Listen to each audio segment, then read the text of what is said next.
इनका त्यौहार जो आता है तो वहाँ पे घरों के बाहर ये बदरूहों को भगाने के लिए वो लगा दिए जाते हैं।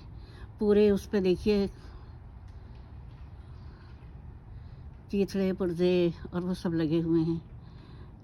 कुछ इनका वो है कॉन्सेप्ट है कि बदरूहें आती हैं और फिर वो जो जिन घरों के बाहर ये लगी होती हैं चीज़ें हैलोवीन की, ये मुख्तलिफ़ चीज़ें होती हैं। पम्पकिन को तरह तरह से उसके बीज निकाल के तरह तरह से वो किया जाता है और उसको उसके अंदर चिराग जला के रख दिए जाते हैं और बहुत सी चीज़ें होती हैं।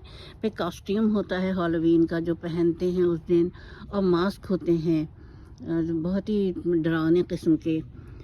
ये इनका कॉन्सेप्ट है हैलोवीन का।